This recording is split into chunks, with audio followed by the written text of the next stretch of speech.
thuman karel ding thuman karel le min en hwal eding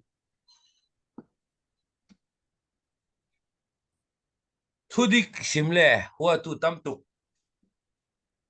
simla wanga phone lo mai sabika fiang ding karel ding sapi sayu ton hai kan tuan lo kan ni cha tak takin kan tuan chun brotherhood chenlang council apan ni fund man tu lo chen brotherhood umatu lo in rakham lo men se la khatin khakan tifel lo li thai ding khoi ta si se in kham thai tu ding anum lo makungi in tong ni ba manau shat ba ne ti thin long te na ka fe se la in bom ne chu thosin sin nak olin kan fe sin sin ding to again falam hranga nan Jerusalem falam nan mani tha ten nan ukthai nak dinga rau in bomu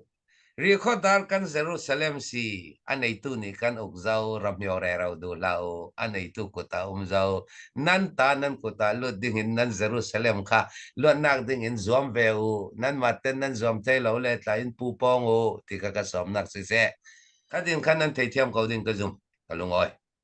falam khopi to falam mi people ta si falam mi pi kut moya ding ti mi a chiang mi kimi yang te ding ti agreement political agreement han sum chu anga thailo ding ti akan sim kaunan chui agreement kha mai salavin ki na hak te thil ti ve ken a chu chu le no kan rele ding si ral hi dal phot se la ti rungot kha an ra te ka khami kham khatul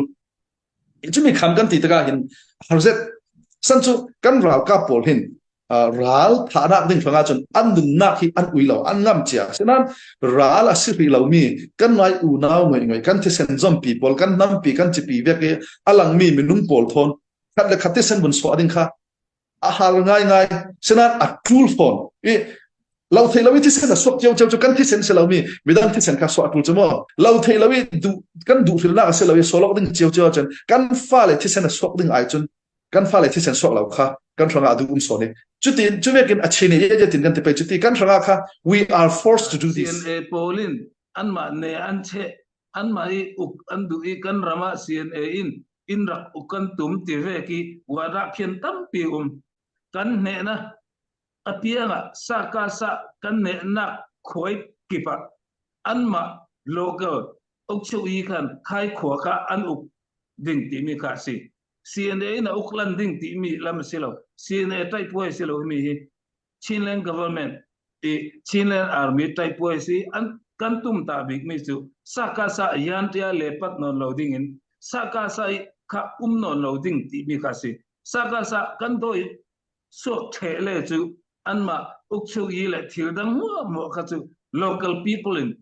an uk chu dingi local in an ma du dan vekin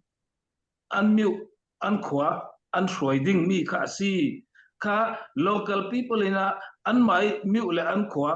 an du ve ke an shroi theina dingi minor tu son kan si ti mi kha warzedin kan sim sal du mi chu si kalungoi